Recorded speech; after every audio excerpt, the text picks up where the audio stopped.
자, 오늘은 그리스도의 제자라는 제목으로 은혜를 나누고자 합니다. 오늘 설교의 핵심 단어는 제자입니다. 제자는 선생의 가르침을 받아서 그 뒤를 따르는 자입니다. 우리 선조들은 선생님의 그림자도 밟지 않았다고 이야기합니다. 그리스도인은 예수님의 가르침을 받아서 그 뒤를 따르는 자입니다. 우리는 과연 그분의 가르침을 받고 그림자도 밟지 않는 신자인가요? 예수는 자신을 따르는 제자에게 세 가지를 요청하고 있습니다. 첫 번째는 자신을 부인하고 날마다 자기 십자가를 지고 예수님을 따르라고 말씀하셨고, 두 번째는 그리스도를 위해서 자기 목숨을 잃을 각오를 하라라는 것이고, 세 번째는 그리스도와 그 말을 부끄러워하지 말라라고 말씀하셨습니다. 그러면 제자들에게는 커다란 복이 오게 되는데, 그것은 하나님의 영광스러운 모습을 바라보게 된다라고 합니다. 우리 모두 그리스도의 참 제자로서 하나님의 영광스러운 모습을 지금 이 순간 이 자리에서 믿음의 눈으로 바라보기를 간절히 소망합니다. 오늘 말씀을 둘러싼 배경을 조금 이해하는 것이 유익합니다. 누가는 예수님께서 따로 기도하셨다고 18절에서 이야기하고 있습니다.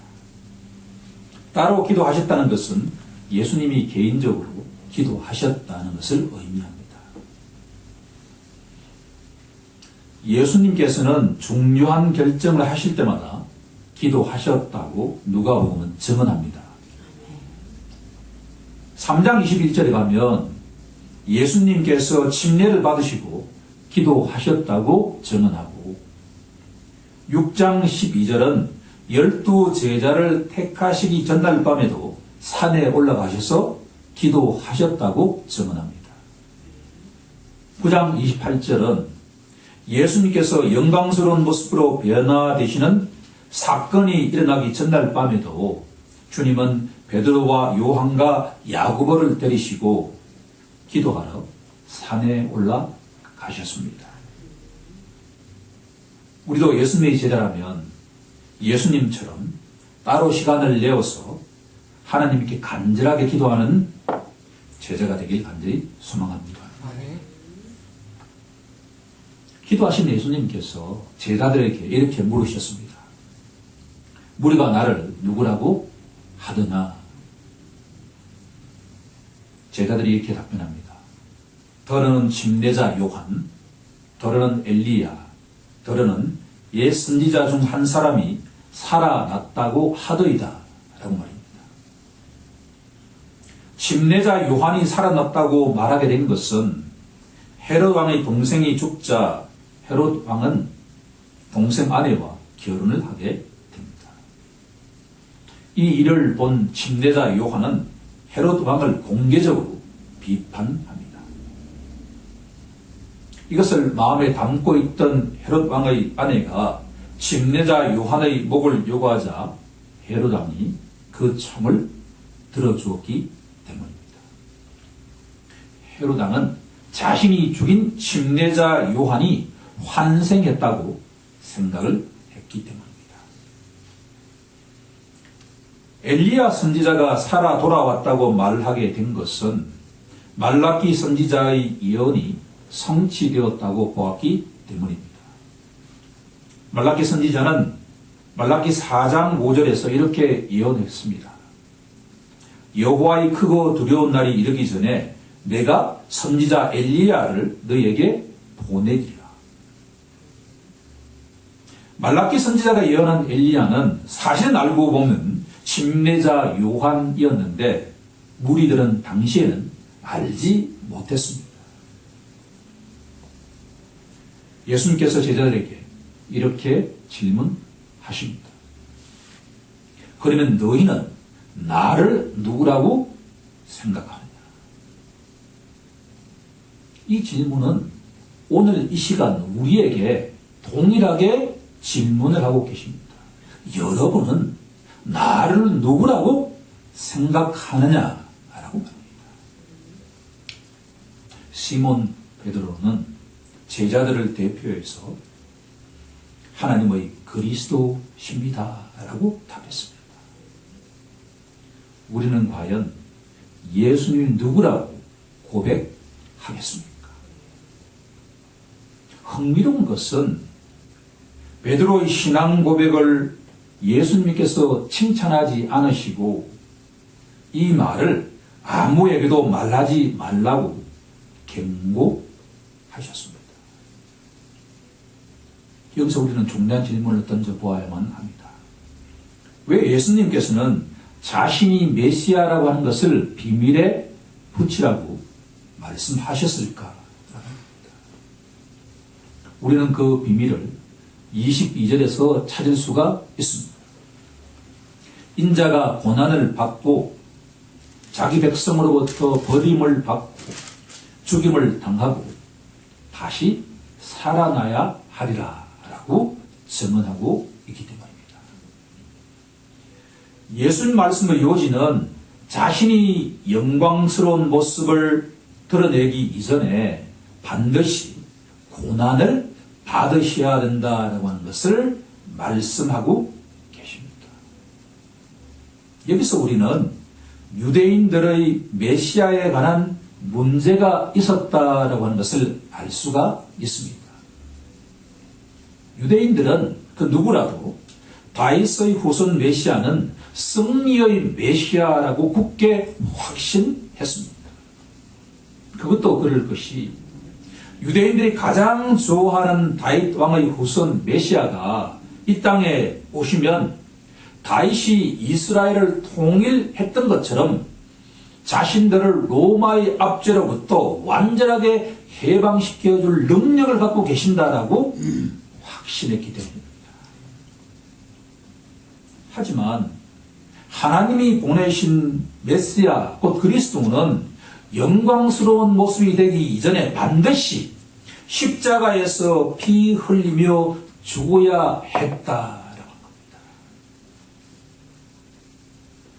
이처럼 예수님께서 제자들에게 자신이 메시아라고 하는 것을 말하지 말라고 경고하신 것은 유대인들이 바라는 메시아와 하나님이 보내신 그리스도의 메시아가 기본적으로 달랐다라고 하는 겁니다. 그러면 혹시 우리 마음 속에도 유대인과 같은 메시아관이 자리 잡고 있다고 이야기할 수 있을까요? 만약 여러분들 마음 속에 예수님을 떠올릴 때마다 예수님은 고난받는 종이 아니라 승리와 감사와 기쁨의 메시아라고만 생각한다고 한다면 여러분들 마음속에 자신도 모르게 유대인들의 메시아관이 들어가 있다라고 하는 것을 인정해야 된다라고 하는 겁니다. 예수님은 승리자이시지만 그 이전에 십자가의 고난을 받는 고난받는 종이다라고 하는 것을 지금 말씀하고 있다라고 하는 겁니다. 이 본문의 말씀은 따라서 유대인들에게 주는 메시지인 동시에 오늘을 살아가는 우리에게도 동일하게 던지는 메시지다라고 하는 것을 인정해야 될 것입니다. 이제 오늘 본문 23절에는 주목해 보고자 합니다. 예수님께서는 제자들에게 세 가지를 요청하고 있습니다. 우리가 잘 알고 있는 내용입니다.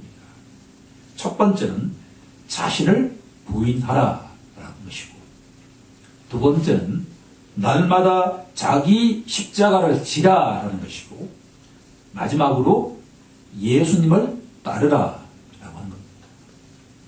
그리스도인이라면 이 세 가지 요청을 알지 못한다고 이야기하지는 않을 것입니다.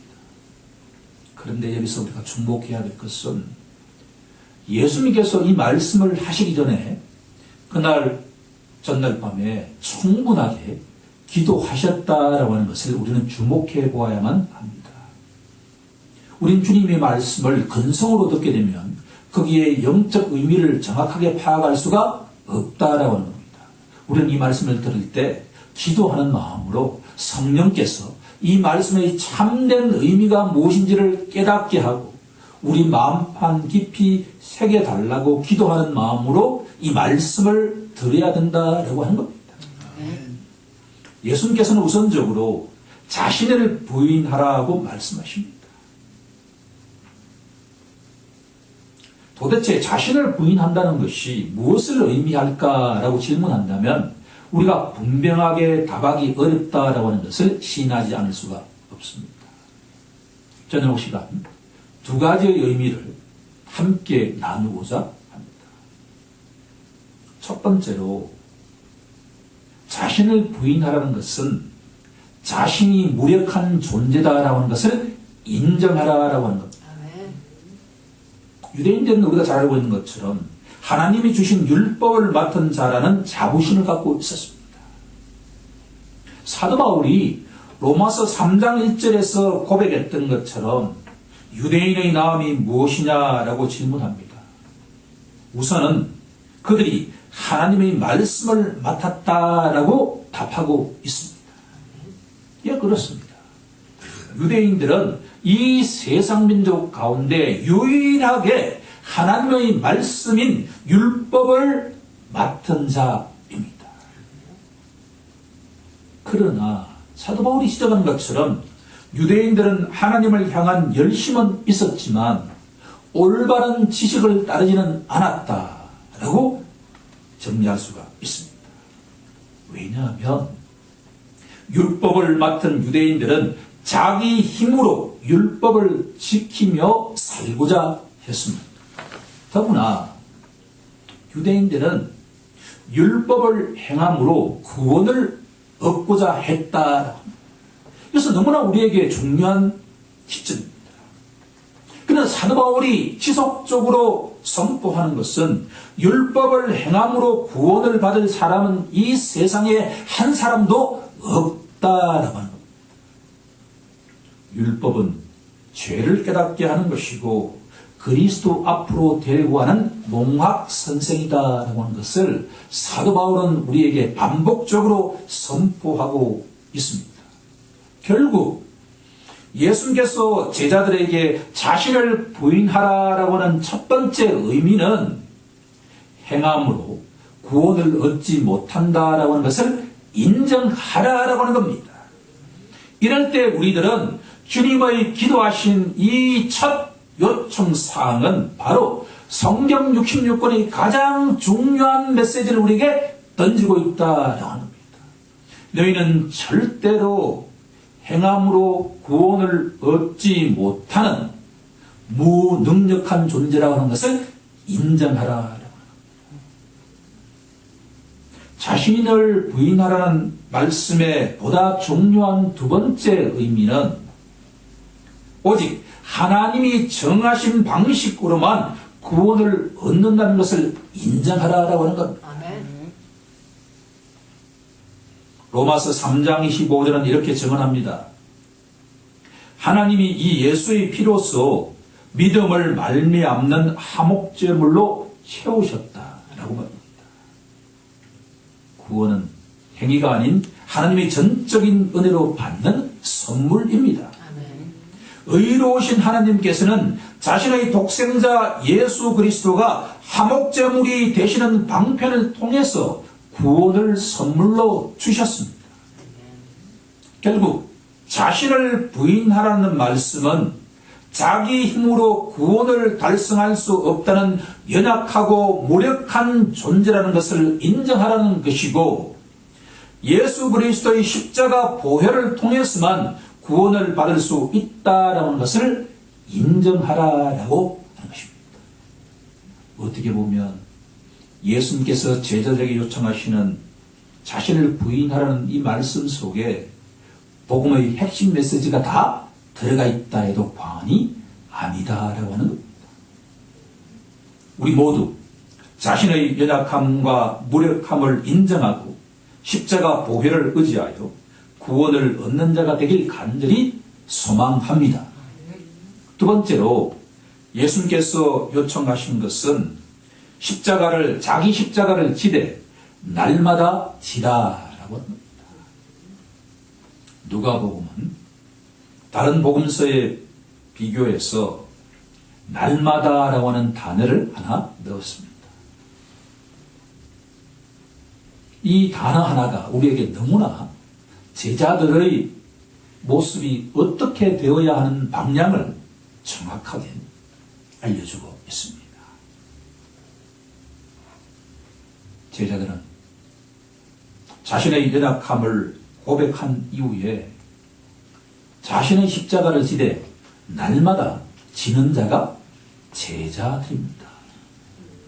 여기에 신앙의 핵심 메시지가 있는 줄로 믿습니다. 예수님의 제자, 즉 신자들은 날마다 자기 십자가를 지는 자인 줄로 믿습니다. 그러면 날마다 자기 십자가를 지나라고 하는 이 문자적인 의미는 우리가 이해할 수 있지만 그 속에 영적인 의미가 무엇인가라고 질문하면 여기에는 중요한 의미가 세 가지가 있다라고 하는 것을 오늘 함께 나누고자 합니다. 첫 번째는 날마다 자기 십자가를 지라라고 하는 것은 권위에 굴복하라라고 하는 겁니다. 십자가를 지는 사람은 그 누구라도 로마 정부에 반역한 범죄자였습니다. 따라서 십자가를 진다는 것은 공개적으로 로마 당국의 권위에 철저하게 복종했다라고 하는 것을 드러내는 것이다라고 하는 겁니다. 예수님도 예배가 아니었습니다. 그러면 예수를 따르는 제자들이 의지해야 할 권위는 무엇일까라고 하는 질문을 던질 수가 있습니다. 눈에 보이는 로마의 황제일까요? 그렇지 않으면 눈에 보이지 않지만 살아계시고 참되신 하나님일까요? 예수님께서 제자들에게 날마다 자기 십자가를 지라라고 하는 것은 하나님의 권위를 철저하게 인정하라라고 하는 겁니다. 그분의 말씀을 청정하고 준행하라라고 하는 의미가 담겨 있다라고 하는 겁니다. 날마다 자기 십자가를 지라라고 하는 것은 골고다 언덕에 날마다 올라가라는 의미가 아니라 눈에 보이지 않지만 신자는 하나님의 권위를 인정하고 그 권위 아래 굴복하라라고 하는 것이 첫 번째 십자가를 진다는 것의 의미입니다. 우리가 그렇게 간절히 되길 소망합니다. 우리 날마다 신자라고 본인이 인정한다면 하나님의 권위 아래 굴복하는 것입니다. 두 번째로 날마다 자기 십자가를 진다는 것은 예수님이 자기 백성으로부터 거부당하신 것처럼 예수님의 제자도 세상으로부터 거부당할 수 있다는 것을 인정하라라고 합니다.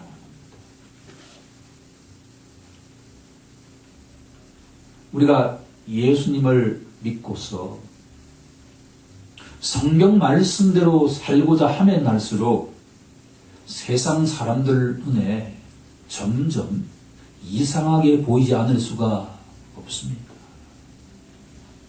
만약에 세상 사람들이 예수를 믿는 그 사람이 자기와 아무런 차별성이 없다라고 느낀다는 것은 그만큼 주님 마음을 힘들게 하는 것이 과연 있겠습니까? 세상 말씀, 세상의 논리대로 산다는 것과 달리 주님의 말씀대로 살아가는 사람은 정도의 차는 있지만 세상 사람들로부터 오해를 받고 때로는 박해를 받을 수가 있다라고 하는 것을 인정하라라고 합니다.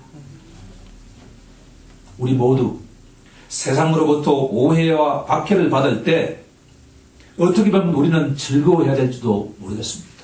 우리는 말씀대로 거룩하게 살아간다라고 하는 것을 증명할 수도 있기 때문입니다. 날마다 자기 십자를 가지라는 것의 두 번째 의미는 주님처럼 세상으로부터 거부당할 수 있다라고 하는 것을 인정하고 대비하라라고 하는 의미입니다. 세 번째로 날마다 자기 십자가를 진다는 것의 의미는 자기 중심적인 삶의 방식을 버리라라고 하는 의미로 해석할 수가 있습니다. 사도 바울은 예수님의 제자들에게 이렇게 선포하고 있습니다. 에베소서 4장 22절 이하를 보면 육체의 욕심을 따라 썩어져가는 구습을 따르는 옛사람을 벗어버리고 새사람을 입으라 라고 말합니다. 날마다 자기 십자가를 진다는 것은 옛사람을 벗어버리고 새사람을 입어라 라고 하는 말씀이다 라고 하는 겁니다. 여기는 너무나 우리가 중요한 묵상거리가 있습니다. 신자는 지난 주일날 우리가 설교에서 깨달았던 것처럼 옛 본성의 그 욕구가 날마다 우리를 삼키기 위해서 다가오고 있다. 성령으로 이것을 이긴다는 것은 날마다 우리가 결단해야 된다라고 하는 겁니다. 날마다 자신의 옛사람을 벗어버리고 새사람을 입는 것이야말로 날마다 자기 십자가를 지는 것이다 라고 하는 것입니다. 세 번째로 예수님께서는 자신을 따르라고 말씀하십니다. 예수님을 따른다는 것은 예수님이 가신 그 길을 따라가는 것을 의미합니다. 내가 곧 길이요 진리요 생명이니 라고 말씀하신 주님을 우리가 날마다 바라보면서 좁은 길을 따라가는 것입니다. 그런데 우리가 너무 걱정할 필요가 없는 것은 뭐냐 하면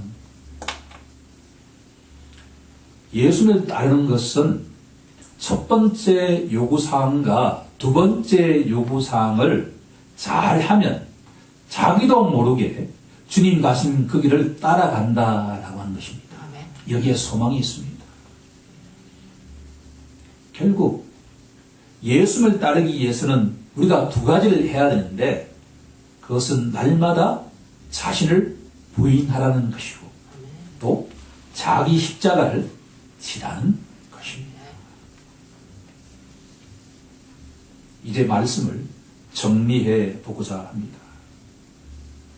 그리스도인은 그 누구라고? 예수님의 제자입니다. 예수님의 제자는 예수님이 가신 그 길을 따라가는 자입니다. 예수님께서는 기도하신 다음에 세 가지를 요청하십니다. 첫 번째는 자신을 부인하라는 것이고 두 번째는 자기 십자가를 지되 날마다 지라는 것이고 세 번째는 예수님을 따르라 라고 합니다. 이것은 하나님의 눈으로 자신을 바라보라는 의미를 갖고 있습니다. 우리는 우리 자신을 너무나 괜찮은 사람이라고 생각할 수 있지만 주님 보시기에 아담의 후손인 인간은 그 누구라도 너무나 연약하고 너무나 무능력한 존재다라고 하는 것을 인정하라라고 하는 겁니다.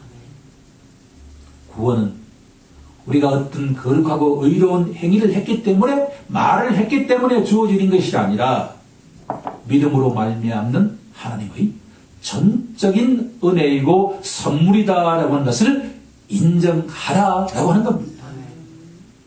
날마다 자기 십자가를 지라는 것은 하나님의 권위를 인정하라는 것이고 예수님처럼 세상으로부터 거부당할 것을 각오하라는 것이고 옛사람을 날마다 벗어버리고 새사람을 입으라 라고 하는 것입니다.